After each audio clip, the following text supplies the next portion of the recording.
Assalamualaikum warahmatullahi wabarakatuh. Sahabat Bahaul Story, bagaimana kabar kalian? Semoga selalu dalam keadaan sehat, dimudahkan segala urusan dan dilancarkan rezekinya. Amin ya robbal alamin.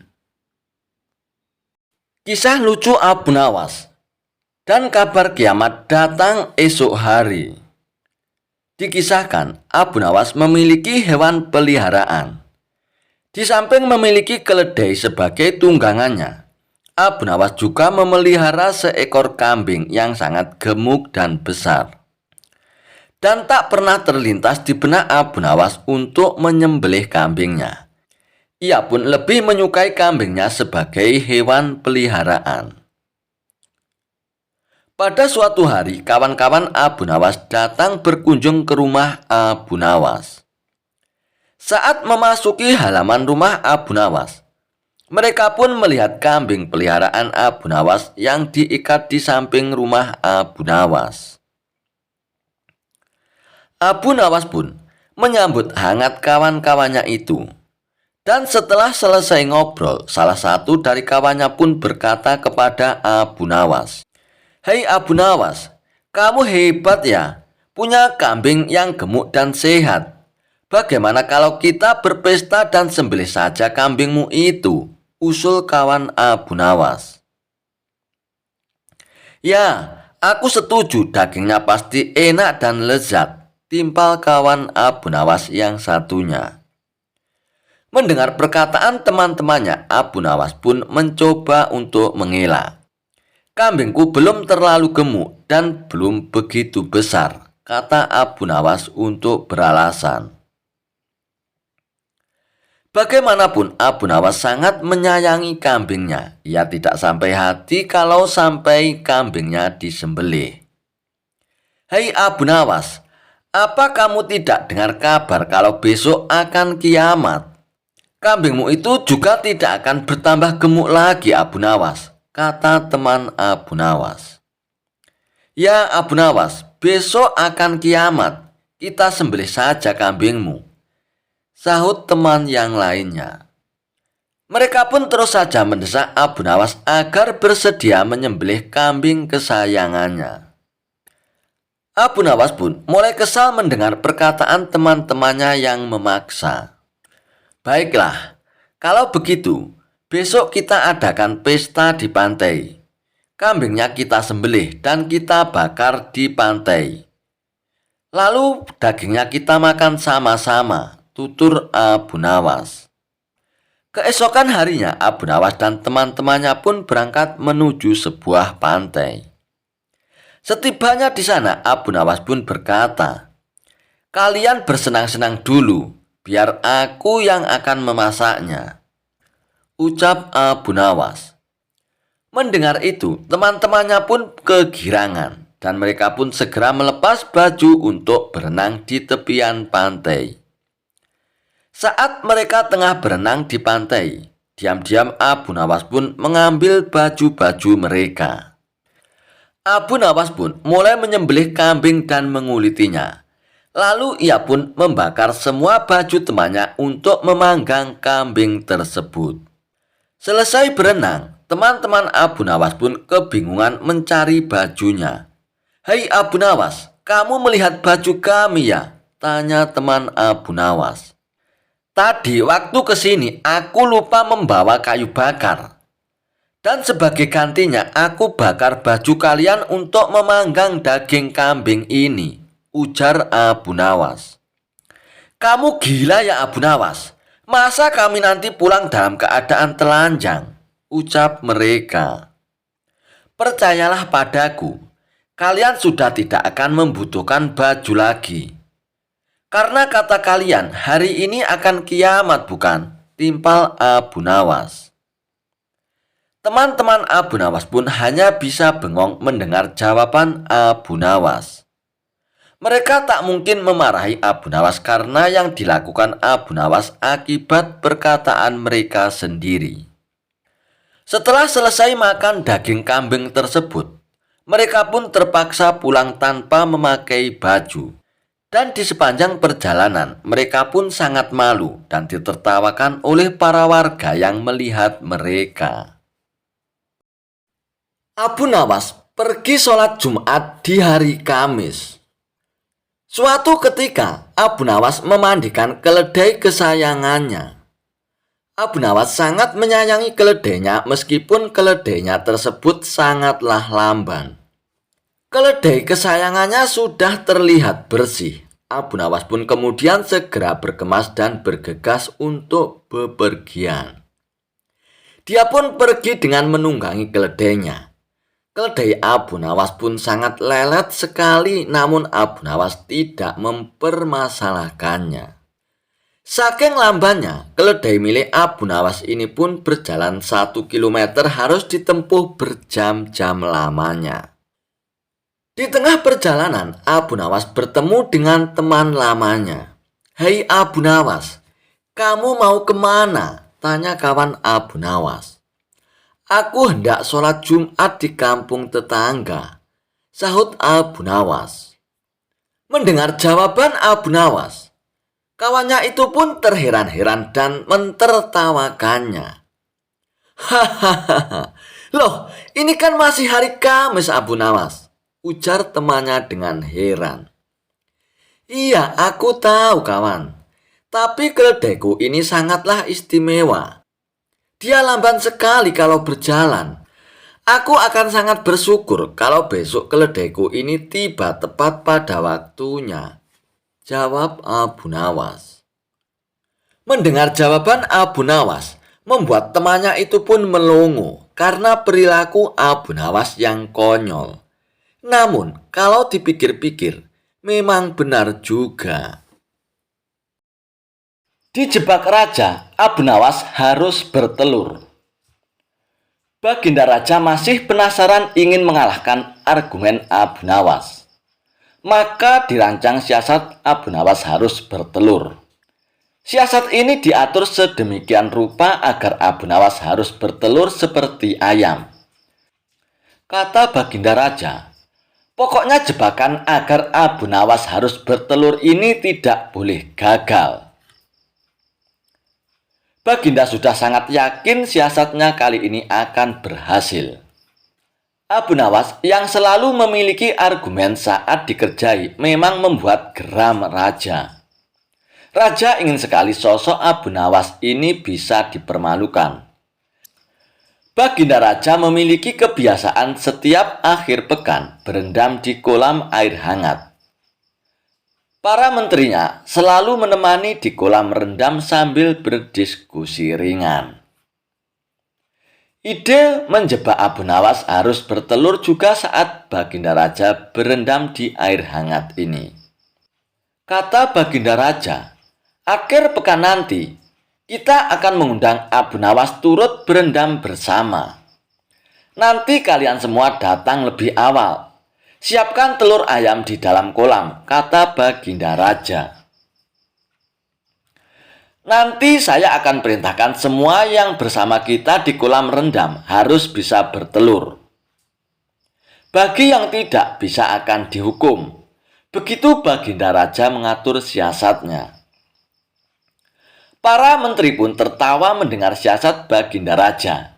Mereka semua sudah membayangkan bagaimana Abu Nawas harus bertelur dan gagal. Baginda Raja akan memberinya hukuman, maka label Abu Nawas cerdas akan langsung ambiar. Begitu pikiran para menteri dan Baginda Raja. Tibalah akhir pekan yang direncanakan. Abu Nawas tanpa curiga datang memenuhi undangan Baginda Raja.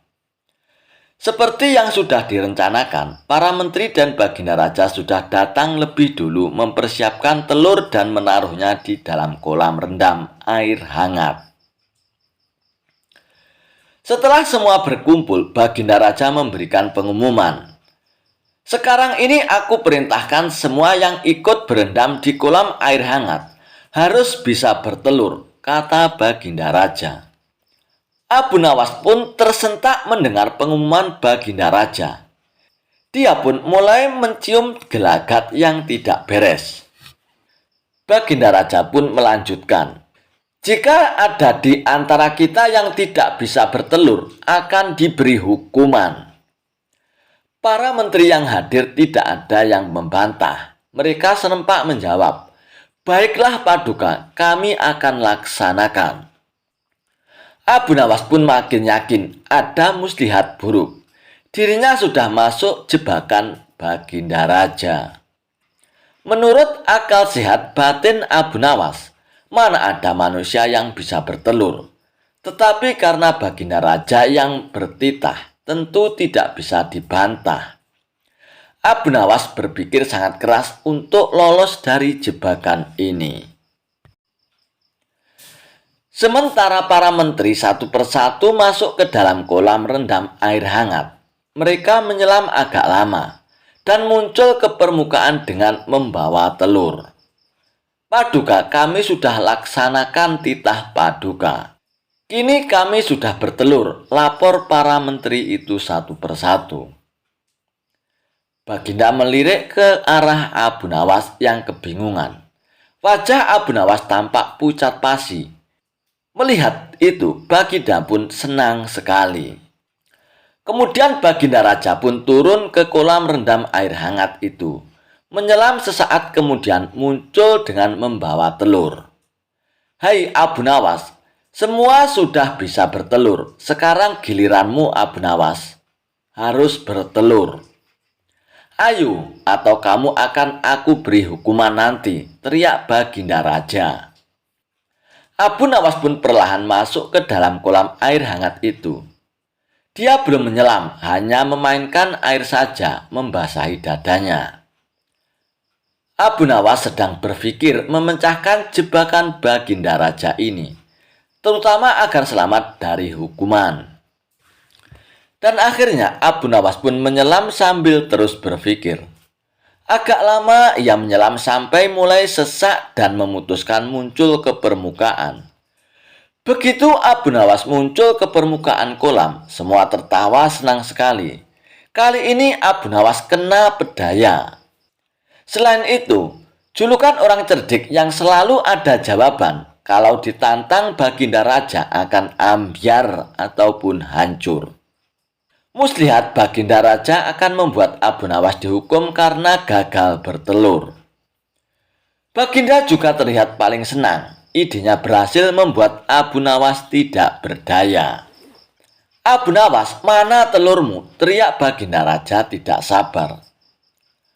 Abu Nawas tiba-tiba berlaku aneh. Tangannya dikepak-kepakkan seperti ayam.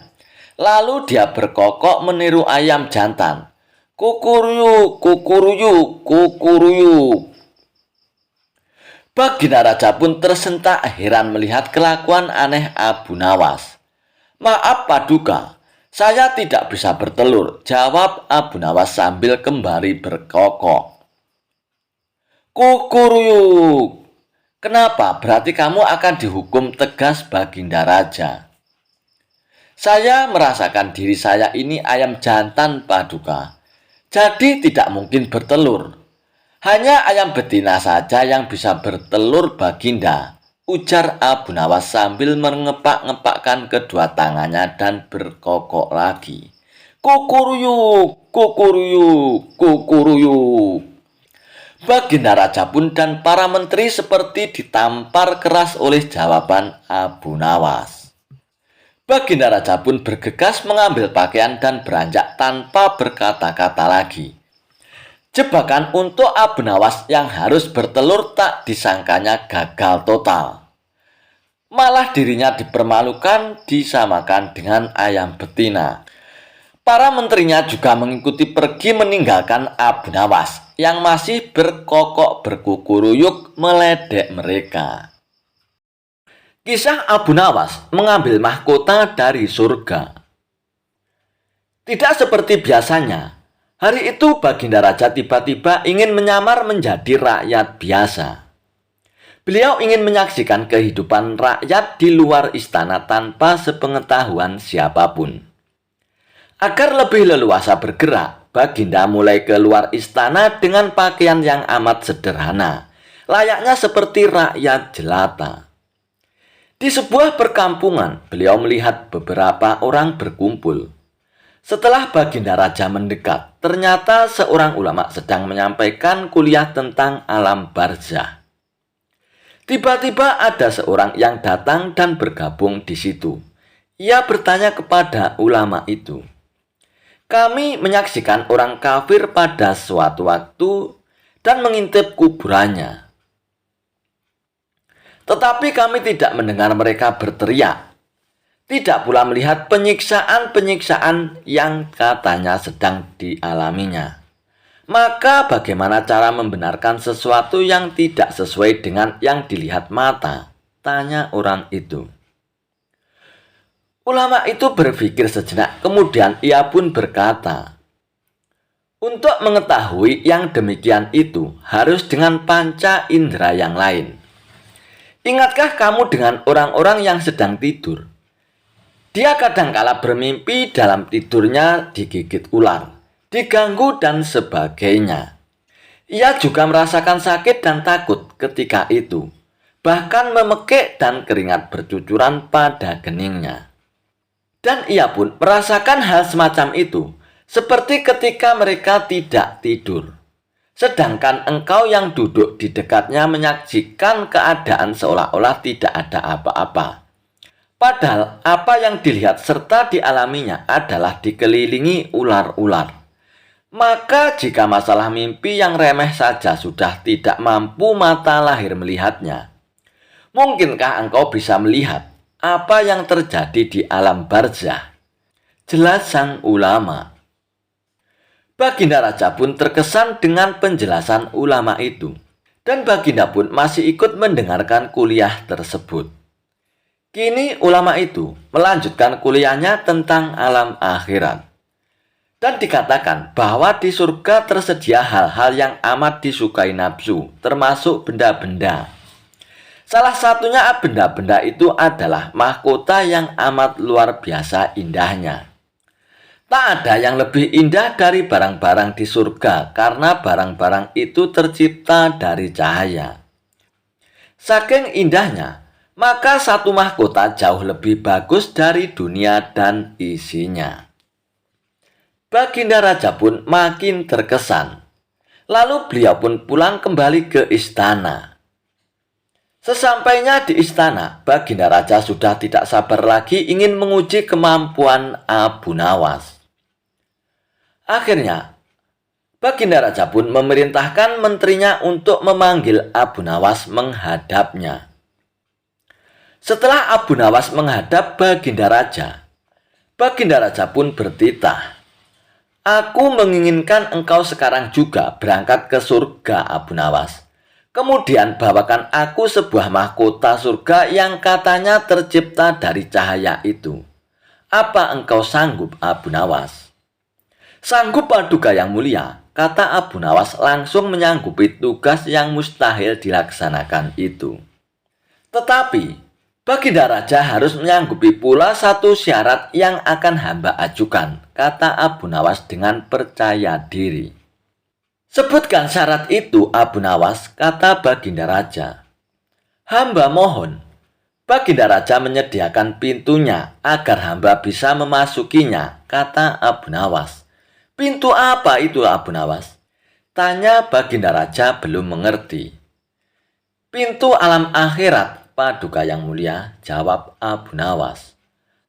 "Apa itu, Abu Nawas?" tanya Baginda Raja ingin tahu. "Kiamat, wahai Paduka yang mulia. Masing-masing alam mempunyai pintu. Pintu alam dunia adalah liang peranakan ibu. Pintu alam barzah adalah kematian. Dan pintu alam akhirat adalah kiamat," jelas Abu Nawas kepada Baginda Raja.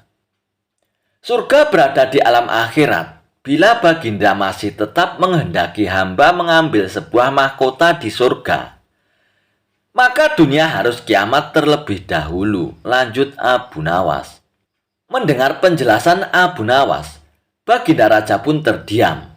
Di sela-sela kebingungan Baginda Raja Harun al-Rasyid, Abu Nawas pun bertanya lagi kepada Baginda Raja. "Masihkah Baginda Raja menginginkan mahkota surga itu?" tanya Abu Nawas. Baginda Raja pun tidak menjawab. Beliau diam 1000 bahasa. Sejenak kemudian Abu Nawas pun mohon diri karena Abu Nawas sudah tahu jawabannya. Kisah Abu Nawas melawan sulap Baginda Raja. Pada suatu hari, seorang ulama diundang oleh Baginda Raja untuk datang ke istana. Dalam pertemuan itu, ulama tersebut menceritakan kisah Nabi Musa yang berhadapan dengan para penyihir istana. Para penyihir itu bisa merubah tali menjadi ular. Namun dengan mukjizatnya, Nabi Musa pun bisa mengalahkan mereka dengan tongkatnya. Tertarik dengan kisah tersebut, Baginda Raja pun bertanya, bagaimana caranya seutas tali bisa menjadi ular? Lalu sang ulama pun menjawab, mereka menggunakan ilmu sihir paduka, sedangkan Nabi Musa menggunakan mukjizat. Iya, aku tahu itu, tapi aku ingin mempelajarinya, bagaimana mereka melakukannya, supaya orang-orang kagum dengan keahlianku, balas Baginda Raja. Wahai paduka yang mulia, ilmu sihir itu dilarang untuk dipelajari paduka. Sedangkan mukjizat hanya diperuntukkan kepada para nabi saja paduka. Kenapa tidak belajar sulap saja paduka? Aku punya kenalan yang ahli ilmu sulap. Saran sang ulama. Dan ternyata usul tersebut disambut baik oleh Baginda Raja. Dan sejak saat itu Baginda Raja pun belajar sulap selama sebulan penuh. Akhirnya Baginda Raja pun mahir melakukan berbagai macam trik sulap. Hingga pada suatu hari Baginda Raja pun memutuskan untuk mengadakan pertunjukan sulap yang megah. Wahai para pengawal, sebarkan pengumuman ini. Aku ingin menghibur rakyatku dengan sulap. Perintah Baginda Raja. Singkat cerita, hari yang ditentukan pun telah tiba. Penduduk Baghdad berkumpul memadati alun-alun istana. Abu Nawas pun duduk di antara deretan para menteri istana. Setelah semuanya berkumpul, Baginda Raja pun langsung memulai aksi sulapnya. Pertunjukan pertama, ia merubah benang menjadi tongkat. Dan dilanjutkan aksi yang kedua, yaitu menghilangkan kelinci yang ia taruh di dalam topinya. Melihat aksi yang menakjubkan tersebut, para penonton dan para menteri istana pun bertepuk tangan dengan meriah. Namun berbeda dengan Abu Nawas, ia terlihat biasa saja tanpa menunjukkan rasa kagum sedikit pun. Hai Abu Nawas, kenapa kau terlihat biasa saja? Tanya Baginda Raja. Maaf paduka yang mulia, pertunjukan paduka memang luar biasa, tapi sama sekali tidak membuat hamba senang, jawab Abu Nawas. Baiklah Abu Nawas, aku akan tunjukkan trik sulap yang lebih hebat. Katakan saja trik sulap apa yang bisa membuatmu senang, tanya Baginda Raja. Wahai paduka yang mulia, permintaanku bukan hanya membuat aku senang, tapi seluruh rakyat pasti akan menjadi senang paduka, ujar Abu Nawas. Tadi paduka sudah menunjukkan seekor kelinci bisa menghilang. Nah, coba sekarang paduka tunjukkan bagaimana caranya menghilangkan semua pajak yang dibebankan kepada rakyat. Dan itu baru sulap yang luar biasa paduka, jawab Abu Nawas dengan cerdiknya. Ucapan Abu Nawas tersebut membuat seluruh rakyat pun tertawa. Sementara Baginda Raja hanya terdiam. Demikianlah sifat Abu Nawas. Di sela-sela candanya, ia bisa menyelipkan kritikan terhadap penguasa. Kisah Abu Nawas memancing di sungai yang kering. Di suatu waktu di masa lalu, di sebuah kerajaan yang dikenal karena kekeringannya, Raja dan Abu Nawas memutuskan untuk pergi memancing di sungai yang kering tersebut. Sungai itu dulunya mengalir deras, namun sekarang hanya mengalirkan sebuah aliran kecil yang tersisa. Raja yang ingin mengalihkan pikirannya dari pemikiran kerajaan yang berat, mengajak Abu Nawas untuk menemaninya pergi memancing. Abu Nawas yang selalu penuh dengan kecerdasan dan humor, dengan senang hati menyetujui ajakan Baginda Raja. Lalu mereka berdua pun pergi ke tepi sungai yang kering itu dengan membawa peralatan memancing mereka masing-masing. Di sekitar mereka hanya ada sedikit genangan air yang tersisa dari bagian sungai yang dalam. Namun hal itu tidak menghalangi semangat mereka untuk mencoba peruntungan mereka masing-masing. Sang raja dengan serius melemparkan umpan ke genangan air yang tersisa dan berharap dapat menarik perhatian ikan-ikan yang kemungkinan tersisa di situ. Sementara Abu Nawas dengan santainya duduk di samping Baginda Raja. Sambil ia sesekali memandangi genangan air itu dengan tatapan penuh pemikiran. Beberapa saat kemudian, Baginda Raja pun nampak putus asa karena tidak ada ikan yang menggigit umpan yang dipasangnya. Abu Nawas tiba-tiba tertawa kecil. Hahaha. Hai Abu Nawas, apa ada yang lucu? Kenapa kau tertawa? Tanya Baginda Raja. Oh iya, jawab Abu Nawas sambil menunjuk ke arah seorang petani yang sedang lewat dengan seekor kerbau. Sang raja pun memandang ke arah yang ditunjuk oleh Abu Nawas, kemudian mengangguk paham. Oh iya, Paduka yang mulia, ucap Abu Nawas sambil tersenyum. Ternyata Abu Nawas telah memiliki rencana yang tersembunyi.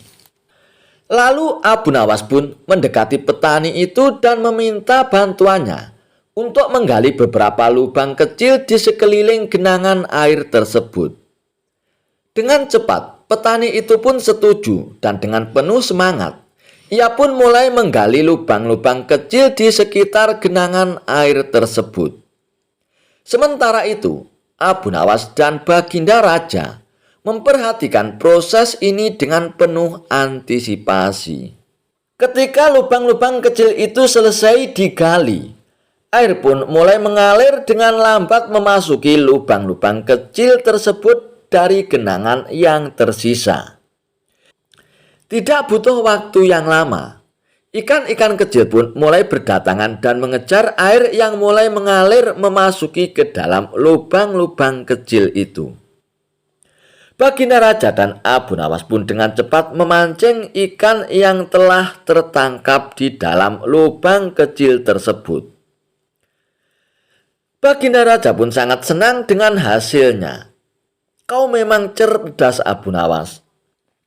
Siapa yang akan berpikir dengan menggali lubang-lubang kecil agar bisa memancing di sungai yang kering seperti ini? Ucap Baginda Raja sambil tersenyum puas. Abu Nawas pun hanya tersenyum sambil menjawab, terima kasih Paduka yang mulia.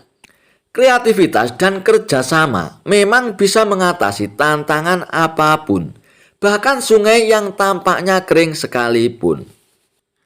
Dengan penuh kegembiraan dan dengan ikan hasil tangkapannya, akhirnya Baginda Raja dan Abu Nawas pun kembali ke istana dengan cerita yang unik dan kenangan yang tak terlupakan tentang memancing di sungai yang kering.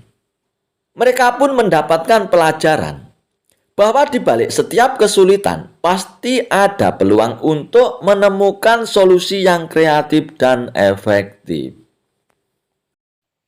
Kisah Abu Nawas dirampok namun masih untung. Abu Nawas juga dikenal sebagai sosok yang menyikapi masalah dengan bijak dan sabar. Salah satu masalah yang dia hadapi adalah situasi keuangan keluarga Abu Nawas dikatakan sedang kesulitan. Ia pun berinisiatif mencari pekerjaan untuk menghidupi keluarganya. Jadi, Abu Nawas pun pergi ke pasar untuk mencari pekerjaan. Dia pun mengunjungi beberapa toko di pasar dan ingin mencari pekerjaan. Tetapi tidak satu pun dari mereka yang tertarik untuk menggunakan jasa atau tenaga Abu Nawas. Maaf Abu Nawas, toko kami sedang sepi, jadi kami tidak mampu untuk membayarmu, ucap salah seorang pemilik toko. Hingga waktu menjelang siang, Abu Nawas pun masih belum juga mendapatkan pekerjaan. Dengan perasaan kecewa, Abu Nawas pun memutuskan untuk kembali ke rumah.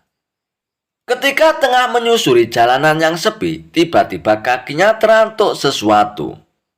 Karena penasaran, Abu Nawas pun membungkuk dan mengambilnya. Oh, ternyata cuma koin penyok yang sudah karatan, gerutu Abu Nawas dengan kecewa. Namun meskipun begitu, ia pun mengambil koin tersebut dan memasukkan ke dalam sakunya. Kemudian ia pun melanjutkan langkahnya untuk pulang ke rumah. Saat ia melewati toko barang antik, ia ditegur oleh si pemilik toko yang kebetulan adalah sahabatnya sendiri. "Hei Abu Nawas, dari mana kau? Mampirlah kemari," pinta sahabatnya. Abu Nawas pun lalu mampir ke toko sahabatnya itu. Ia pun kemudian dipersilakan duduk dan diajaknya minum secangkir teh hangat. "Dari pagi aku mencari pekerjaan, tapi belum juga aku dapatkan," ucap Abu Nawas membuka obrolan. "Kondisi pasar memang sedang lesu Abu Nawas. Kamu sendiri lihat kan, toko saya terlihat sepi begini," balas sahabatnya. "Oh iya, aku tadi menemukan koin, tapi kondisinya sudah penyok dan karatan. Kalau kamu berminat, ambil saja," ucap Abu Nawas sambil memberikan koinnya yang penyok dan karatan tersebut. Lalu sahabatnya itu menerima koin penyok tersebut. Ia pun serius mengamati koin pemberian Abu Nawas. "Ini kan koin barang antik Abu Nawas, banyak yang mencarinya. Kemarin saja ada saudagar yang datang kemari untuk membeli koin seperti ini Abu Nawas." "Begini saja Abu Nawas, kamu sedang butuh uang kan? Sebagai imbalannya, aku kasih kamu uang 300 dinar, jelas sahabatnya kepada Abu Nawas. "Kamu serius ya?" tanya Abu Nawas dengan kaget. "Ya iyalah Abu Nawas, aku serius," balas sahabatnya sambil memberikan uang 300 dinar. Setelah menerima uang tersebut, akhirnya Abu Nawas pun berpamitan dan pulang. Ia pun berencana untuk membeli makanan untuk keluarganya. Namun di tengah jalan, Abu Nawas berpapasan dengan seseorang yang sedang membawa kambing. Terlintaslah di benak Abu Nawas ingin membeli kambing tersebut untuk dijadikan hidangan. "Tapi sayangnya uang yang aku punya hanya 300 dinar, ucap Abu Nawas dalam hatinya. "Hei Abu Nawas, kamu berminat membeli kambing ini ya?" tanya orang tersebut. "Iya, tapi uangku cuma 300 dinar, jawab Abu Nawas. "Tidak apa-apa Abu Nawas, aku memang hendak menjualnya 300 dinar, balas orang tersebut. Lalu orang itu pun menyerahkan kambingnya kepada Abu Nawas. Dan akhirnya Abu Nawas pun berjalan pulang dengan membawa seekor kambing. Namun lagi-lagi ketika ia melewati rumah saudagar kaya, Abu Nawas pun dipanggilnya. "Hei Abu Nawas, sini aku mau beli kambingmu. Malam nanti aku mau mengadakan pesta keluarga," ucap saudagar kaya itu. "Boleh, tapi harganya 1000 dinar loh," jawab Abu Nawas asal-asalan. Tanpa diduga, saudagar kaya tersebut menyetujuinya. Tidak apa-apa Abu Nawas, yang penting aku bisa membeli kambingmu, ucap saudagar kaya tersebut. Maka Abu Nawas pun menjual kambingnya, sebab ia mendapatkan untung 700 dinar. Lalu pulanglah Abu Nawas dengan membawa uang 1000 dinar. Sialnya, saat ia hendak masuk rumah, Abu Nawas dihadang sekawanan perampok. Salah satu dari mereka mengacungkan pisau belati ke arah Abu Nawas. "Hei Abu Nawas, berikan uangmu atau aku akan membunuhmu," ancam si perampok tersebut. Dengan tubuh gemetaran, Abu Nawas pun memberikan uang 1000 dinarnya kepada perampok. Sementara itu, istri Abu Nawas yang melihat kejadian itu dari balik jendela langsung keluar dan berteriak, "Hei, apa yang kalian lakukan ini?" Mendengar teriakan tersebut, para perampok itu pun langsung kabur tunggang langgang. "Hei, apa yang terjadi? Engkau baik-baik saja kan? Apa yang diambil oleh perampok tadi?" tanya sang istri kepada Abu Nawas. Tak ingin membuat istrinya marah, Abu Nawas pun mengangkat bahunya dan berkata, "Oh, bukan apa-apa, hanya sebuah koin penyok kok yang aku temukan tadi pagi di jalan," ucap Abu Nawas. Lalu Abu Nawas pun berjalan memasuki rumahnya. Di dalam rumah, Abu Nawas pun duduk melamun meratapi kejadian yang menimpanya. "Mungkin uang tadi bukan rezeki saya," batin Abu Nawas menghibur dirinya. Tak beberapa lama kemudian, tiba-tiba pintu rumahnya diketuk seseorang. Abu Nawas pun lalu beranjak dari tempat duduknya dan membukakan pintu. Dan ternyata tamu yang datang adalah sahabatnya, pemilik toko barang-barang antik itu. "Hei Abu Nawas, ada kabar gembira untukmu. Koin yang kamu temukan tadi ternyata laku sampai 10.000 dinar. Aku pikir akan lebih bijak bila hasilnya dibagi dua denganmu," kata sahabatnya. "Oh iya Abu Nawas, tadi siang aku sudah memberimu 300 dinar kan? Dan ini sisanya 4.700 dinar. Silakan diterima," ucap sahabatnya sambil memberikan uangnya kepada Abu Nawas. Kalau memang rezekinya, walaupun Abu Nawas dirampok, namun ia pun masih tetap untung. "Alhamdulillah, terima kasih kawan," balas Abu Nawas sambil menerima uang 4.700 dinar tersebut. Kisah Abu Nawas dihukum masuk ke kandang singa. Karena usil, Abu Nawas sampai membahayakan nyawa Baginda Raja. Dan karenanya Baginda Raja menjadi sangat murka dengan ulah Abu Nawas itu. Sebenarnya perbuatan Abu Nawas semata-mata hanya ingin membalas atas perlakuan Baginda Raja kepadanya. Pasalnya, bukan sekali dua kali saja, Abu Nawas juga beberapa kali hampir celaka karena perbuatan usil Baginda Raja. Saat ini Baginda Raja diselimuti amarah yang sangat memuncak. "Cari Abu Nawas, tangkap dan bawa ke sini." Beberapa pengawal kerajaan pun langsung berangkat menuju rumah Abu Nawas. Sesampainya di sana, mereka langsung menangkap Abu Nawas dengan kasar. "Hai pengawal, apa-apaan ini? Apa salahku?" tanya Abu Nawas dengan ketakutan. "Kami diperintahkan Baginda Raja untuk menangkapmu, Tuan Abu Nawas. Kalau kamu menolak, kami tetap akan membawamu dengan cara paksa," jawab para pengawal. Abu Nawas pun hanya bisa pasrah. Ia kemudian digiring ke istana dan dihadapkan kepada Baginda Raja. "Ampun Paduka yang mulia, kenapa hamba diperlakukan kasar begini?" tanya Abu Nawas. "Hai Abu Nawas, kamu jangan pura-pura tidak tahu ya. Kamu telah membuat aku murka Abu Nawas. Perbuatan usilmu kemarin hampir saja membuatku mati. Kamu memang keterlaluan dan sangat kurang ajar Abu Nawas. jawab Baginda Raja dengan penuh emosi. Maafkan hamba Paduka yang mulia, hamba sedang kilap, ucap Abu Nawas. Saat ini sudah tidak ada maaf bagimu Abu Nawas. Kamu harus dihukum mati, bentak Baginda Raja. Lalu dengan cara apa hamba dihukum mati Paduka? Dipancung atau digantung? Tanya Abu Nawas. Bukan Abu Nawas, bukan dengan cara seperti itu. Karena hukuman seperti itu hanya jadi bahan lelucon bagimu saja nantinya. Balas Baginda Raja bertambah emosi. Abu Nawas pun menangkap keseriusan pada diri Baginda Raja. Sepertinya Paduka tidak main-main. Ia terlihat sangat murka padaku, pikir Abu Nawas. Bahkan para menteri dan prajurit menundukkan kepalanya. Tidak ada yang berani menatap Baginda Raja.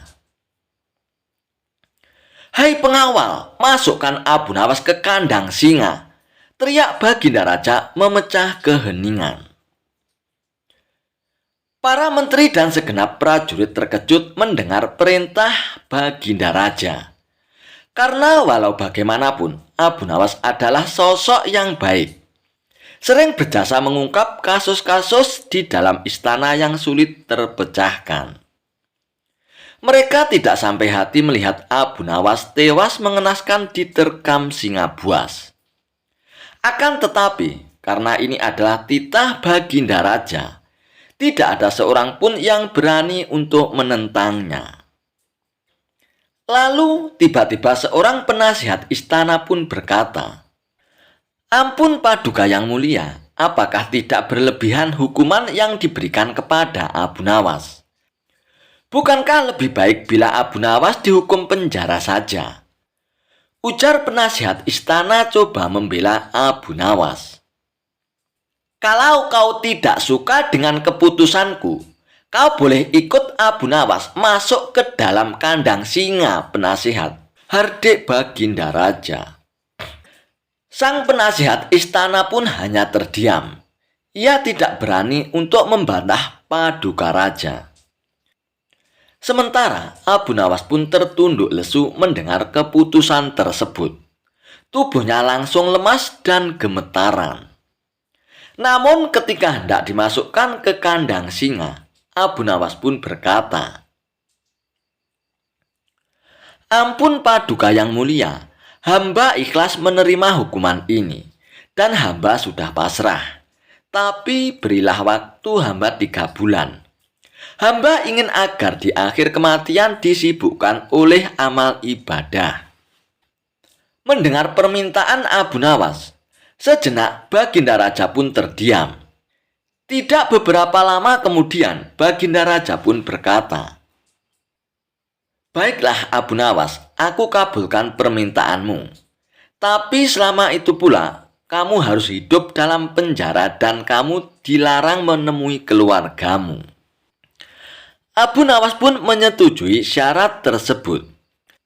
Dan kalau diperkenankan, bolehkah saya minta 1 permintaan lagi Paduka? Tutur Abu Nawas. Apalagi permintaanmu Abu Nawas? Tanya Baginda Raja. Supaya kehidupan hamba di dalam penjara tidak membosankan, izinkan hamba memberi makan singa yang ada di kandang Paduka, jawab Abu Nawas. Oh, tidak masalah Abu Nawas. Nanti ruang penjaramu bersebelahan dengan kandang singa, ujar Baginda Raja. Maka dimasukkanlah Abu Nawas ke penjara. Pada bulan pertama, Abu Nawas melalui waktu dengan beribadah. Sedangkan tiap pagi dan sore hari, diisinya dengan memberi makan singa. Pada bulan kedua dan ketiga, Abu Nawas makin tekun beribadah. Ia juga lebih rajin memberi makan singa. Abu Nawas memperlakukan singa itu layaknya sebagai seorang sahabat. 3 bulan pun akhirnya berlalu. dan tibalah saatnya bagi Abu Nawas untuk menjalani hukuman atas perintah Baginda Raja. Beberapa pengawal istana pun memasukkan Abu Nawas ke kandang singa. Sementara para menteri yang ikut menyaksikan merasa iba dengan nasib Abu Nawas. Akan tetapi tiba-tiba terjadi peristiwa tidak terduga saat Abu Nawas berada di dalam kandang singa. Singa tersebut tidak menerkam Abu Nawas, tapi justru menjilati kaki dan tangan Abu Nawas. Abu Nawas pun membalasnya dengan mengelus-elus tubuh dan kepala singa tersebut. Singa yang terkenal buas ini mendadak tunduk dan menurut kepada Abu Nawas. Sontak saja pemandangan itu membuat mereka yang hadir menjadi terkejut dan terheran-heran. Abu Nawas ternyata punya kesaktian, ujar salah satu menteri. Dikarenakan singa itu tidak mau menerkam Abu Nawas, akhirnya Abu Nawas pun dikeluarkan dari kandang singa dan disuruh menghadap Baginda Raja. Hai Abu Nawas, kenapa singa itu tidak mau menerkammu? Kamu punya kesaktian apa, Abu Nawas? Tanya Baginda Raja dengan heran. Paduka yang mulia, sama sekali hamba tidak punya kesaktian apa-apa, jawab Abu Nawas. Tapi kenapa singa itu tidak mau memakanmu, Abu Nawas? Tanya Baginda Raja lagi. Begini Paduka yang mulia, selama 3 bulan ini, hamba rutin memberi singa itu makan dan minum. Dan hamba juga memperlakukan dia dengan baik. Oleh sebab itulah, hamba tidak dimangsanya. Sebab dia pikir hamba adalah orang yang berjasa bagi dia. Padahal hanya 3 bulan hamba memperlakukan dia dengan baik, Paduka. Dia memang seekor singa yang buas, tapi dia tahu balas budi. Buktinya, dia tidak memangsa hamba. Sedangkan Paduka sendiri, bertahun-tahun hamba mengabdi kepada Paduka dan berjasa bagi istana ini. Tapi hanya karena satu kesalahan, Paduka begitu tega menjatuhkan hukuman mati kepada hamba. Tutur Abu Nawas menjelaskan. Mendengar penuturan Abu Nawas, akhirnya Baginda Raja pun menyadari akan kesalahannya. Maafkan aku Abu Nawas, aku telah berbuat kilap kepadamu. Baiklah, sekarang kamu boleh pulang. Dan ini ada hadiah uang untukmu Abu Nawas. Terimalah sebagai rasa terima kasihku karena telah menyadarkanku, ucap Baginda Raja.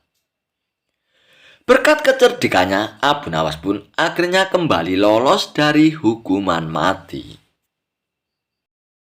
Kisah Abu Nawas kehujanan, tapi bajunya tidak basah sama sekali, membuat raja pun sampai bengong. Dikisahkan, Abu Nawas diajak berburu di hutan bersama Baginda Raja. Mereka pun ditemani rombongan dari istana. Ketika Abu Nawas, Baginda Raja, dan rombongan sedang asik berburu, hujan sangat deras turun.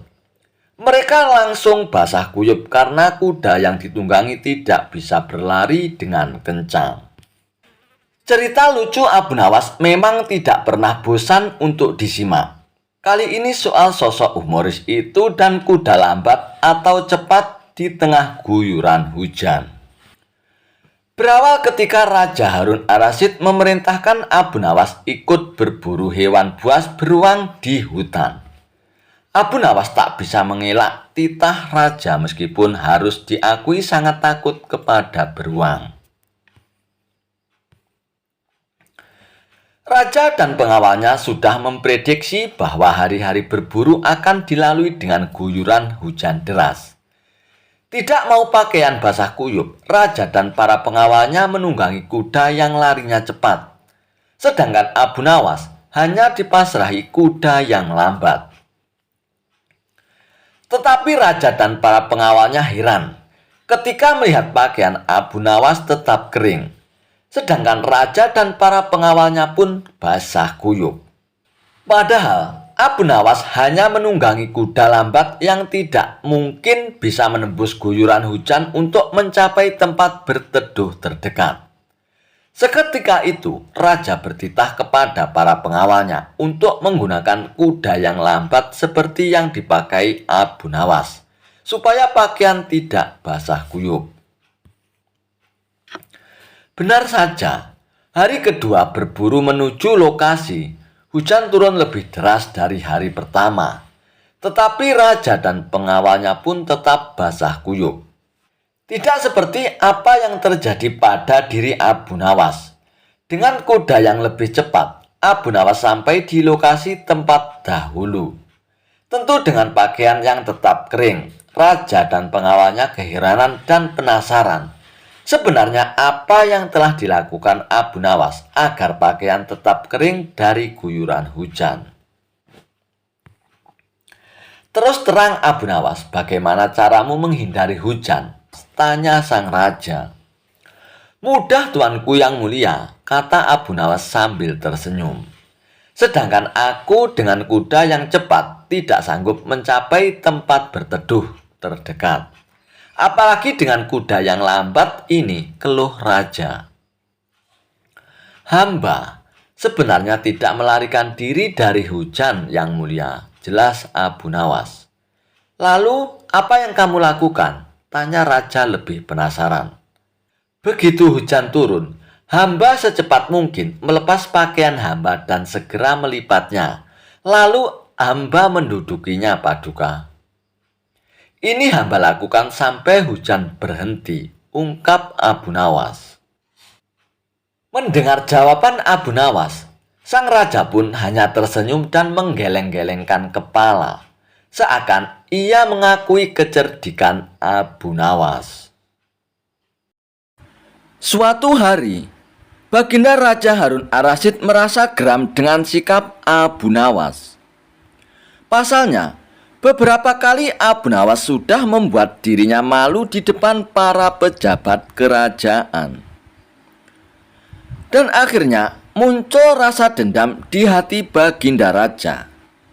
Baginda Raja pun hendak membuat jebakan untuk Abu Nawas. Seperti biasanya, jika Abu Nawas gagal, maka akan mendapatkan hukuman. Baginda Raja Harun Ar-Rasyid pun akhirnya memanggil Abu Nawas untuk menghadap ke istana. Sesampainya Abu Nawas di istana, Baginda Raja pun lalu memberikan pertanyaan kepada Abu Nawas. Wahai Abu Nawas, di depan mejaku itu ada panggang ayam yang besar dan lezat. Tolong segera ambilkan untukku, Abu Nawas, perintah Baginda Raja. Mendengar perintah Baginda Raja, Abu Nawas pun menjadi bingung. Karena tak biasanya ia disuruh mengambilkan makanan untuk Baginda Raja. Mungkin saja Raja ingin menjebakku. Aku harus waspada, kata Abu Nawas dalam hatinya. Lalu Abu Nawas pun menuruti perintah Baginda Raja. Ia pun mengambil panggang ayam itu untuk diberikan kepada Baginda Raja. Namun sebelum Abu Nawas memberikan panggang itu kepada Baginda Raja, Baginda Raja pun berkata, Abu Nawas, di tangan kamu itu ada sepotong panggang ayam yang lezat. Silakan dinikmati, Abu Nawas, perintah Baginda Raja. Mendengar perintah Baginda Raja, Abu Nawas pun semakin kebingungan. Di tengah-tengah kebingungan Abu Nawas, tiba-tiba Baginda Raja pun berkata lagi, tapi ingat Abu Nawas, dengarkan dulu petunjuknya. Jika kamu memotong paha ayam itu, maka aku akan memotong pahamu. Dan jika kamu memotong dada ayam itu, maka aku akan memotong dadamu. Tidak hanya itu saja, jika kamu memotong dan memakan kepala ayam itu, maka aku akan memotong kepalamu. Akan tetapi, Kalau kamu hanya mendiamkan saja panggang ayam itu, kamu akan aku gantung, Abu Nawas, titah Baginda Raja. Mendengar titah Baginda Raja, Abu Nawas pun semakin kebingungan. Dalam kebingungannya, ia semakin yakin jika hal itu hanya akal-akalan Baginda Raja demi untuk menghukumnya. Tak cuma Abu Nawas yang merasa kebingungan, melainkan semua pejabat yang hadir di istana pun tampak kebingungan. Sekian lamanya Abu Nawas hanya membolak-balik panggang ayam itu, sambil ia memikirkan bagaimana cara agar ia lolos dari hukuman Baginda Raja. Lalu Abu Nawas pun mulai mendekatkan panggang ayam itu tepat di indera penciumannya. Melihat tingkah Abu Nawas, para pejabat yang hadir di istana pun mulai bingung dan tidak mengerti apa yang akan dilakukan oleh Abu Nawas. Dan kemudian Abu Nawas pun mencium bagian pantat panggang ayam itu. Jika saya memotong paha ayam ini, maka Baginda Raja akan memotong pahaku. Jika saya memotong dada ayam ini, maka Baginda Raja akan memotong dadaku. Dan jika saya memakan dan memotong kepala ayam ini, Baginda Raja akan memotong kepalaku. Akan tetapi, coba lihat, yang aku lakukan ini adalah mencium pantat ayam ini, kata Abu Nawas. Apa maksudmu, wahai Abu Nawas? Tanya Baginda Raja. Maksud hamba adalah kalau hamba melakukan demikian, maka Baginda juga akan membalasnya demikian kan? Saya hanya mencium pantat ayam panggang ini, maka Baginda juga harus mencium pantat ayam panggang ini pula, jelas Abu Nawas. Mendengar penjelasan Abu Nawas, sontak saja para pejabat yang hadir pun menahan tawa, tetapi ragu-ragu karena takut akan dihukum Baginda Raja. Sementara itu, raja yang mendengar ucapan Abu Nawas mulai memerah mukanya karena malu untuk kesekian kalinya. Dan untuk menutupi rasa malunya, maka Baginda Raja pun memerintahkan Abu Nawas untuk segera pulang dan membawa pergi panggang ayam itu. Wahai Abu Nawas, cepat bawa pulang panggang ayam itu. Jangan sampai aku berubah pikiran, Abu Nawas, kata Baginda Raja. Lalu dengan segera Abu Nawas pun pulang dengan membawa panggang ayam tersebut. Sesampainya di rumah, Abu Nawas pun mengundang tetangganya untuk berpesta dengan ayam panggang itu. Dan untuk kesekian kalinya, Abu Nawas pun kembali lolos dari hukuman Baginda Raja. Tidak hanya itu, ia pun sukses mempermalukan Baginda Raja Harun Ar-Rasyid di depan para pejabat kerajaan. Kisah Abu Nawas mengerjai pencuri yang mengaku menantu Tuhan. Dikisahkan, pada suatu hari ada seorang pencuri yang ingin masuk ke rumah Abu Nawas. Namun ia mencobanya dengan cara yang lain. Karena diketahui Abu Nawas adalah orang yang tidak mudah untuk dikelabui. Sebelum datang ke rumah Abu Nawas, pencuri itu pun sudah memikirkan strateginya. Sesampainya di rumah targetnya, yakni rumah Abu Nawas, pria tersebut langsung mengetuk pintu dan mengucapkan salam. Assalamualaikum. Kemudian sang pemilik rumah, yakni Abu Nawas, membukakan pintu dan menjawab salamnya. Waalaikumsalam. Dan ketika membuka pintu, Abu Nawas pun bingung lantaran tidak mengenal pria asing yang datang ke rumahnya itu. Kamu siapa? Ada keperluan apa malam-malam datang ke rumahku? Tanya Abu Nawas. Berbekal ide yang sudah dipersiapkan sebelumnya, pria itu pun menjawab dengan hal yang tidak masuk akal. Berharap misalnya ini berhasil. Mencuri di rumah Abu Nawas dengan dalih bahwa dirinya adalah menantu Tuhan. Ia juga meminta Abu Nawas mengizinkan dirinya untuk menginap 1 malam di rumah Abu Nawas. Terlebih lagi Abu Nawas sangat taat kepada Allah Subhanahu wa Ta'ala. Maka sebagai menantu Tuhan, pria itu pun merasa berhak untuk masuk ke rumah sang pujangga tersebut. Lalu apa hubungannya dirimu takut dengan Allah Subhanahu wa Ta'ala dengan kamu menginap di rumahku? Ujar Abu Nawas. Wahai Abu Nawas, ketahuilah bahwa yang sedang berdiri di depanmu ini adalah menantu yang selalu kau muliakan selama ini, Abu Nawas. Aku adalah menantu Tuhanmu, ucap pria tersebut. Oh, kamu menantu Tuhan ya? Menantu Allah Ta'ala? Tanya Abu Nawas mulai curiga. Ya Abu Nawas, jawab pria tersebut dengan singkat. Kemudian Abu Nawas pun mengajak pria itu untuk masuk ke suatu tempat. Di dalam hati pria tersebut mengatakan misinya akan berhasil mengelabui Abu Nawas. Ternyata Abu Nawas mengajaknya ke masjid dan mempersilahkan pria itu tidur di dalamnya. Pencuri tersebut kaget dan bertanya, mengapa ia diajak ke tempat ini? Tadi kan kau bilang menantu Allah Ta'ala, dan masjid ini adalah rumah Allah. Jadi silakan menginap di rumah mertuamu, pungkas Abu Nawas. Kisah Abu Nawas menghancurkan rumah Tuan Kadi. Alkisah. Pada suatu sore ketika Abu Nawas sedang mengajar murid-muridnya, ada 2 orang tamu datang ke rumah Abu Nawas. Yang seorang adalah wanita tua penjual kahwa, sedang yang satunya lagi adalah seorang pemuda berkebangsaan Mesir. Wanita tua itu berkata beberapa patah kata kepada Abu Nawas, kemudian diteruskan dengan si pemuda Mesir tersebut.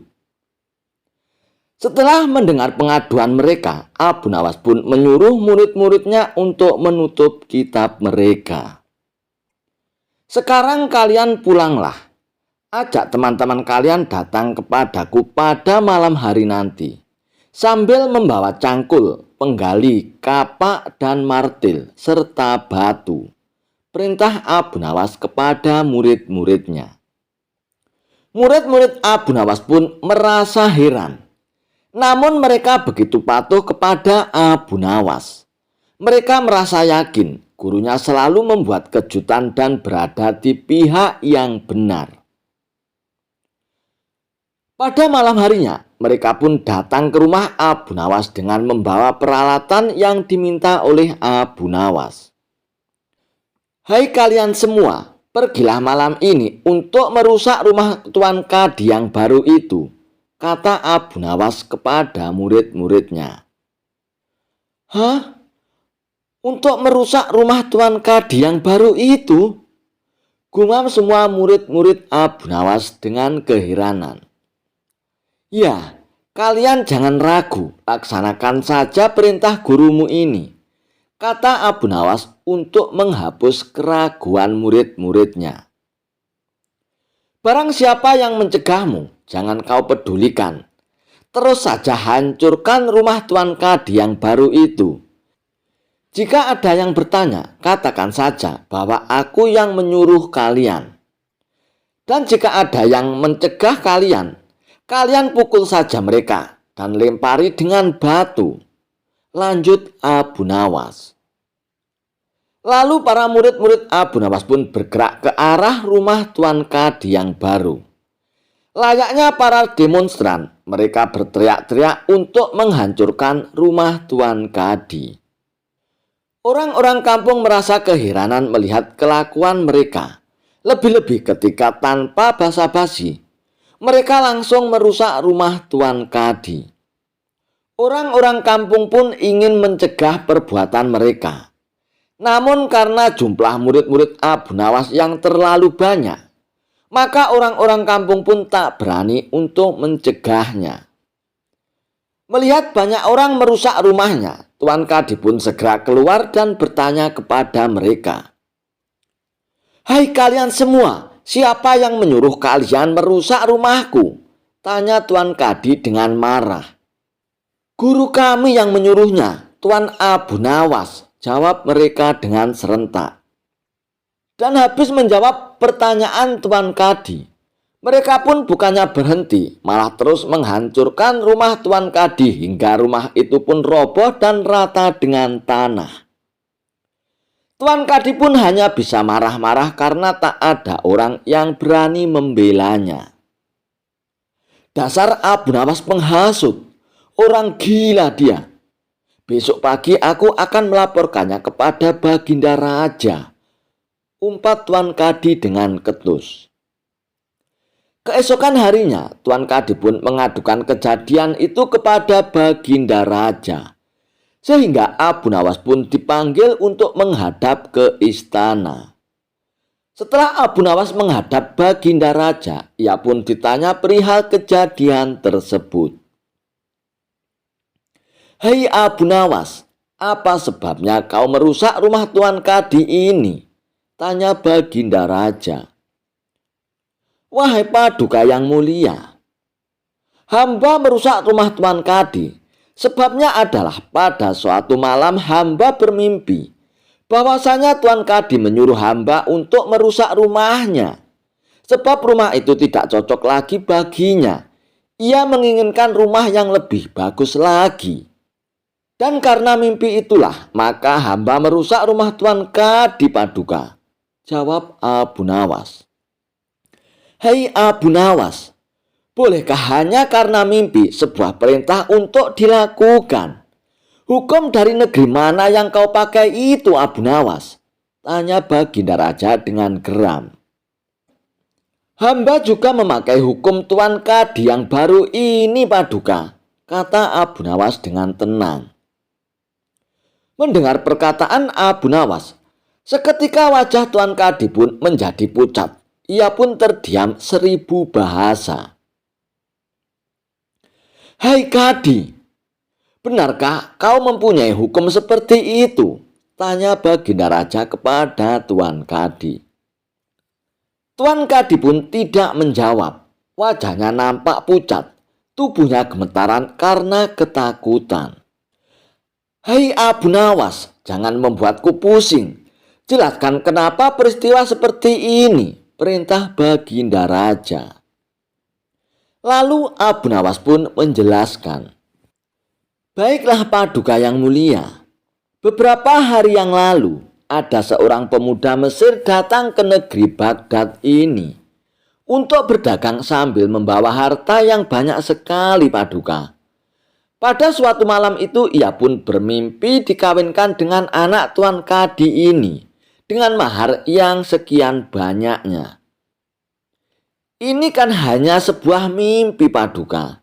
Tapi Tuan Kadi mendengar kabar itu langsung mendatangi si pemuda Mesir dan minta mahar anaknya. Tentu saja pemuda Mesir itu pun tidak mau untuk membayar mahar tersebut. Nah, disinilah tipu muslihat Tuan Kadi. Dia ternyata merampas semua harta benda milik pemuda Mesir tersebut. Sehingga pemuda itu pun menjadi seorang pengemis gelandangan.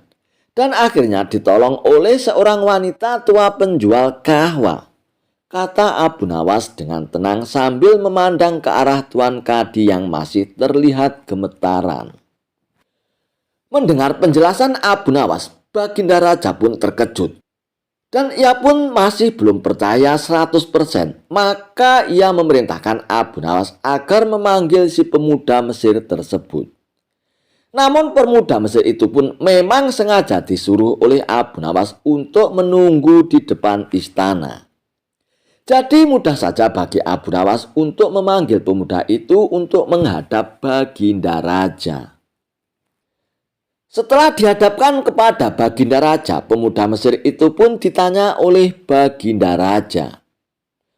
"Hai pemuda, ceritakanlah hal awal dirimu sejak engkau datang ke negeri ini," perintah Baginda Raja kepada pemuda itu. Dan ternyata cerita pemuda Mesir itu pun sama dengan apa yang diceritakan oleh Abu Nawas. Dan mendengar cerita pemuda Mesir itu, baginda raja pun semakin marah. "Kurang ajar kau Tuan Kadi. Ternyata aku telah mengangkat seorang kadi yang buruk moralnya," seru baginda raja dengan geram. Dan baginda raja pun sangat murka. Kadi yang baru itu pun lalu dipecat dan disuruh harta bendanya dirampas dan diberikan kepada pemuda Mesir tersebut. Setelah perkara selesai, kembalilah si pemuda Mesir itu dengan Abu Nawas pulang ke rumahnya. Pemuda Mesir itu pun hendak membalas kebaikan Abu Nawas. "Jangan engkau memberiku barang sesuatu pun kepadaku. Aku tidak akan menerimanya sedikit pun," kata Abu Nawas. Pemuda Mesir itu pun betul-betul mengagumi Abu Nawas. Dan ketika ia kembali ke negeri Mesir, ia pun menceritakan tentang kehebatan Abu Nawas kepada penduduk Mesir. Sehingga nama Abu Nawas pun menjadi terkenal. Kisah Abu Nawas menjual ayam yang bisa berpikir seperti manusia, membuat orang sampai tertawa terpingkal-pingkal. Dikisahkan, Abu Nawas pergi keluar kota untuk menemui sahabatnya. Kedatangan Abu Nawas ini tentu disambut hangat oleh sahabatnya itu. "Wahai sahabatku, bagaimana kabarmu?" tanya Abu Nawas. "Alhamdulillah, aku sehat walafiat kawan. Mari silakan masuk Abu Nawas," sambut kawannya. Setelah lama berbincang-bincang, kemudian sahabatnya ini mengajak Abu Nawas jalan-jalan. "Ayo kita jalan-jalan Abu Nawas." "Ayo kawan, aku juga ingin mencari udara segar," kata Abu Nawas. Mereka berdua pun lantas berjalan menyusuri kota tersebut. Di kota ini sekarang ramai Abu Nawas. "Tidak seperti dulu waktu kamu datang ke sini," ujar sahabatnya. "Kamu benar, banyak sekali perubahannya sekarang. Suasana di kotamu sekarang menjadi ramai sekali," ucap Abu Nawas. Tak terasa, akhirnya sampailah mereka di sebuah pasar burung. Di sana, Abu Nawas melihat ada seekor burung dijual dengan harga yang cukup mahal. Dalam hatinya, ia berkata, "Beruntung sekali penjualnya. Burung sekecil itu bisa laku dengan harga yang mahal." Guna untuk memastikannya, Abu Nawas pun lalu mendatangi si pembeli burung itu. "Hei kawan, berapa harganya?" tanya Abu Nawas. "Saya membelinya 100 dinar," jawab orang tersebut. "Kau beli 100 dinar untuk burung sekecil itu? Apa tidak menyesal?" tanya Abu Nawas lagi. "Ya tidaklah kawan. Menurutku harga segitu sudah layak," balas orang tersebut. "Aneh sekali. Apa mungkin di kota ini hewan-hewan harganya mahal?" pikir Abu Nawas.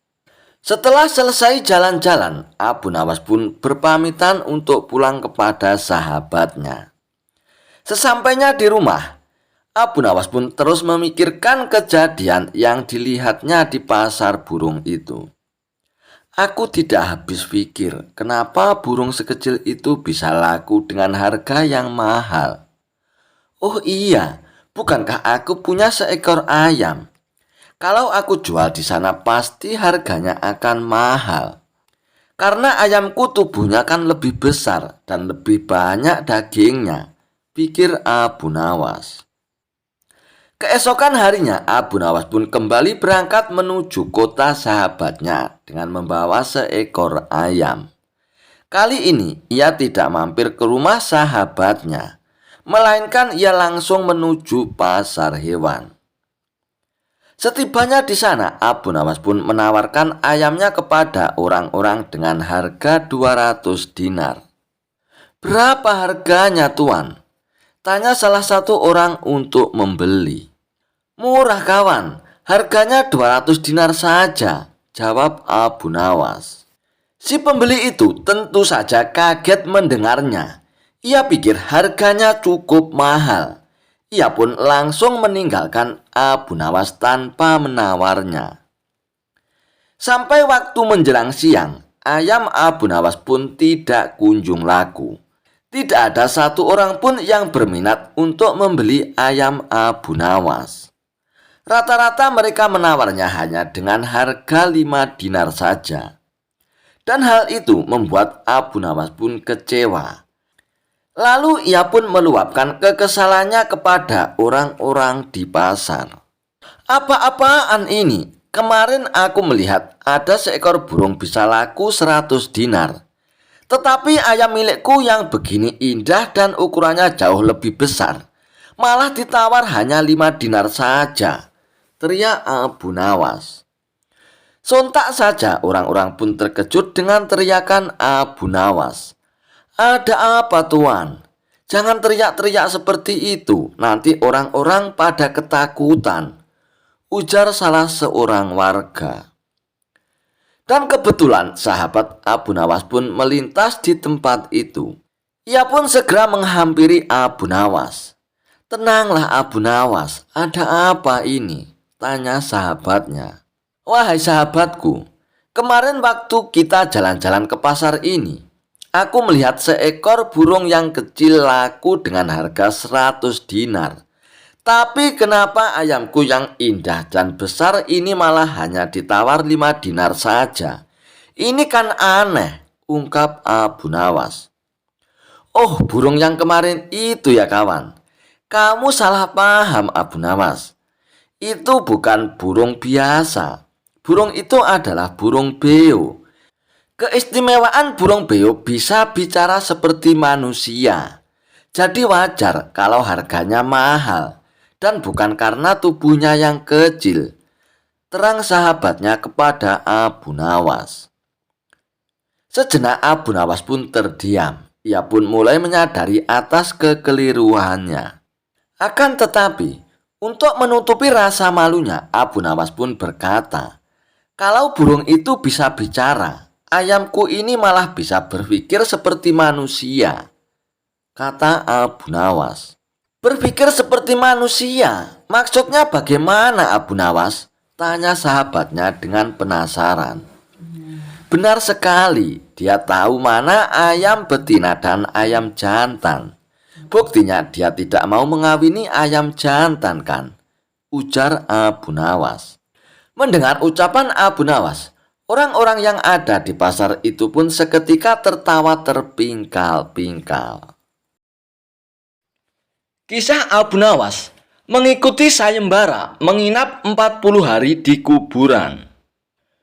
Dikisahkan ada saudagar yang sangat dermawan. Setiap hari ia selalu menyantuni fakir miskin dan anak-anak yatim. Dengan kelebihan inilah, kemanapun dia pergi selalu ditemani kerabat serta para tetangganya. Suatu hari saat bersama kawannya, saudagar kaya itu pun terlihat sangat murung. Sepertinya tengah memikirkan sesuatu. Melihat perilaku tidak biasa tersebut, salah seorang dari temannya pun akhirnya bertanya, "Wahai kawan, apa yang kau pikirkan? Kenapa kau terlihat sangat sedih?" ujar salah seorang temannya kepada saudagar kaya itu. "Selama ini dimanapun berada, aku selalu ditemani orang-orang. Apakah nanti ketika aku meninggal dunia, ada yang mau menemaniku di kuburan?" kata saudagar kaya itu. Mendengar jawaban tersebut, semua kawannya pun terdiam.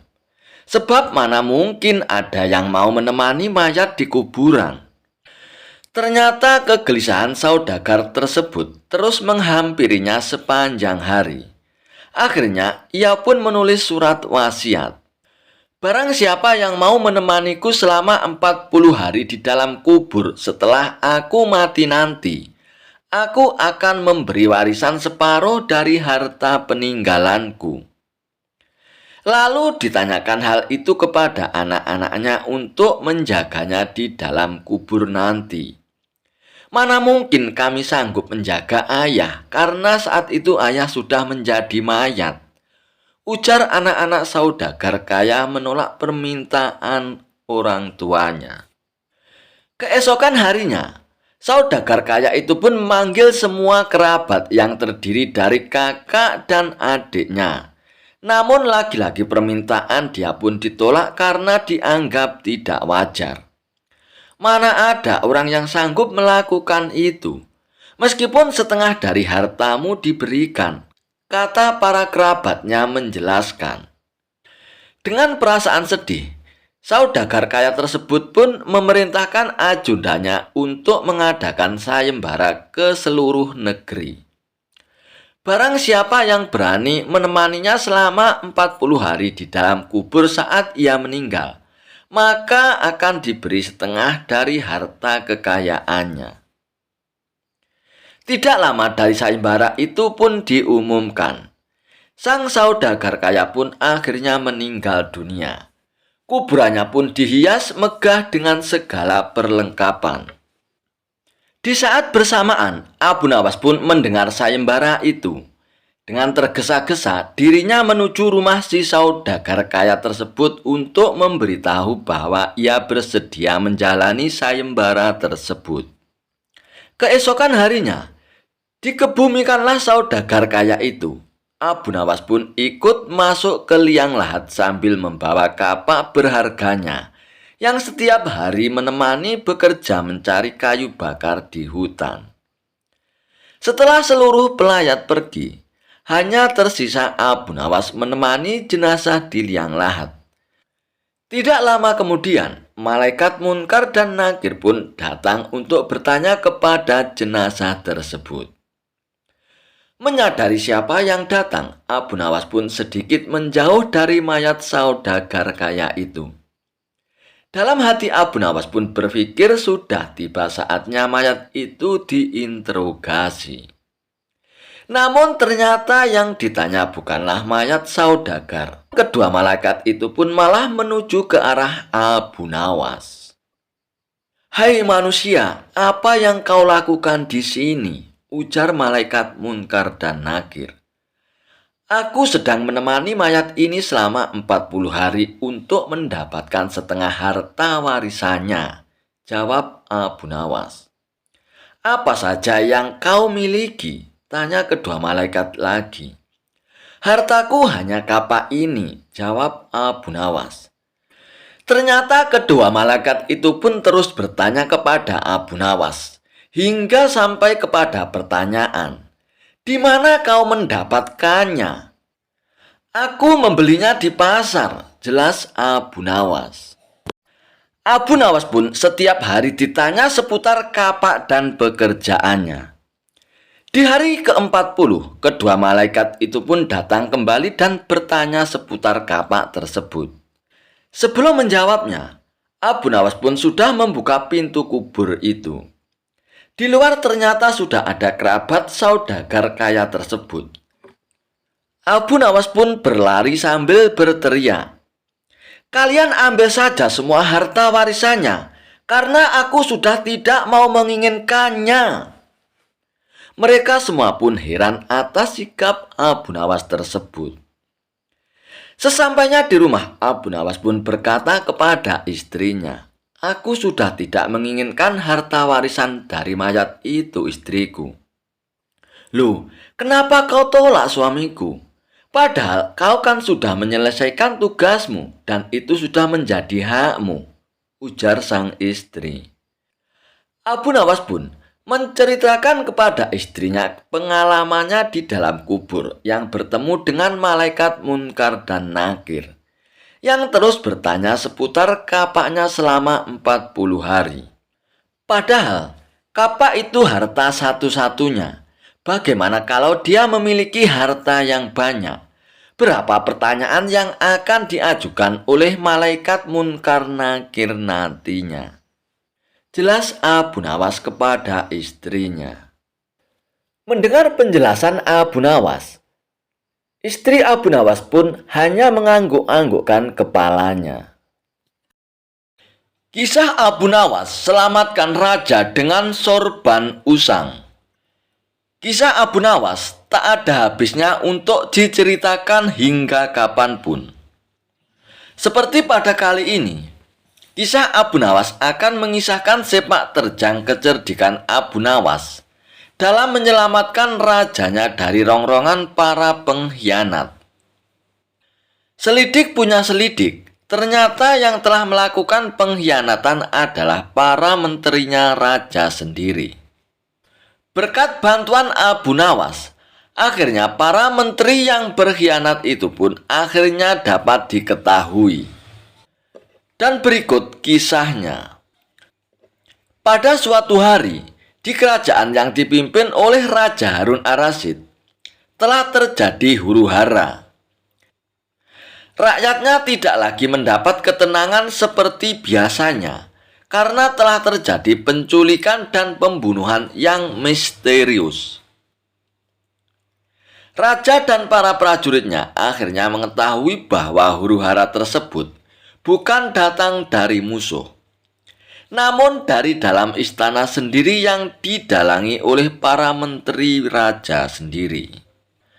Namun raja sangat kesulitan untuk mencari siapa yang bersekongkol terhadap tindakan penculikan dan pembunuhan tersebut. Karena Baginda Raja melihat bahwa para menterinya semua taat kepadanya. Maka dari itu, dipanggillah Abu Nawas yang dikenal memiliki otak yang cerdas itu ke hadapan Baginda Raja. Setelah Abu Nawas datang ke istana untuk menghadap Baginda Raja,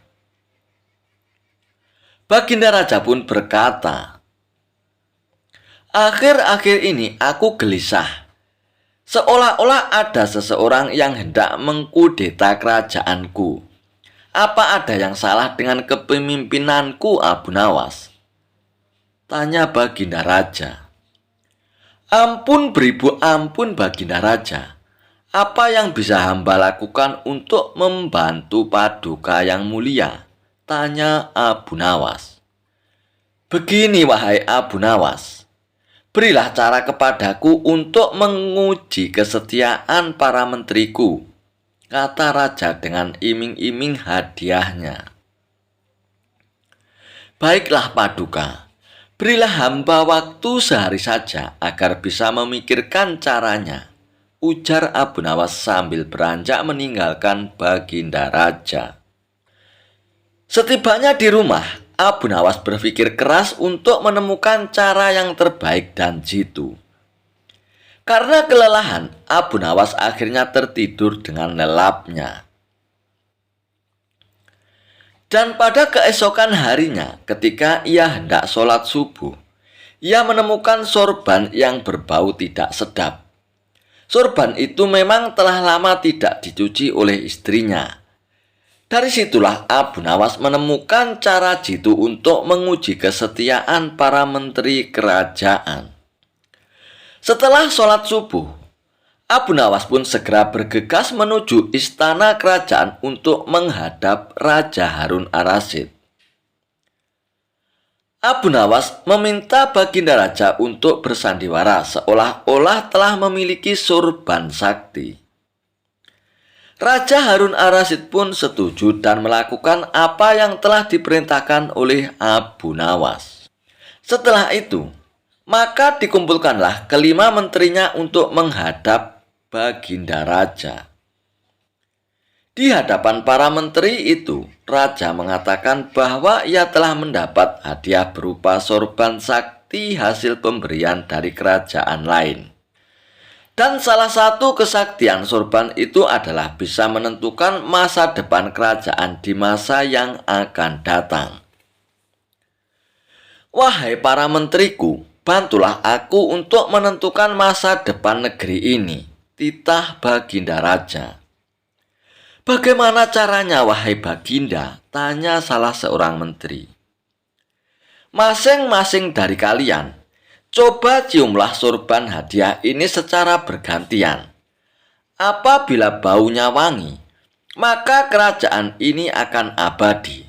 Namun bila baunya busuk, maka kerajaan ini tidak akan lama lagi akan segera runtuh. Jelas Baginda Raja. Sesuai dengan perintah Baginda Raja, para menteri itu pun satu persatu memasuki ruangan untuk mencium sorban sakti tersebut. Setelah semuanya telah mendapatkan giliran, maka dikumpulkanlah lagi menteri-menterinya. Bagaimana baunya? Tanya Baginda Raja. Sorban ini, baunya sangat harum sekali Baginda Raja. Niscaya kerajaan ini pasti akan abadi Baginda, jawab menteri pertama. Menteri kedua dan ketiga menjawab sama dengan menteri pertama. Intinya adalah mereka berusaha untuk membuat rajanya senang. Giliran menteri keempat dan kelima angkat bicara. Di luar dugaan, menteri keempat dan kelima ini mengatakan bahwa sorban sakti tersebut baunya busuk dan menyengat hidung. Mendengar pernyataan menteri keempat dan kelima itu, Baginda Raja pun akhirnya membuka rahasianya, yaitu bahwa sorban yang dikiranya sakti tersebut adalah milik Abu Nawas yang sudah usang dan tidak dicuci lama sekali. Maka bergetarlah badan dari menteri pertama, kedua, dan ketiga. Kini aku tahu siapa di antara kalian yang telah berkhianat kepadaku. Kalian telah terbukti berbohong dan kalian pantas untuk dimasukkan ke dalam penjara, ujar Baginda Raja. Menteri pertama, kedua, dan ketiga pun akhirnya ditangkap dan segera dimasukkan ke dalam penjara. Dan kepada menteri keempat dan kelima, Raja Harun Ar-Rasyid pun memberikan hadiah kepada mereka karena kesetiaan yang telah diberikannya. Tak lupa juga Abu Nawas mendapat bagian hadiah yang telah dijanjikan oleh Baginda Raja Harun Ar-Rasyid.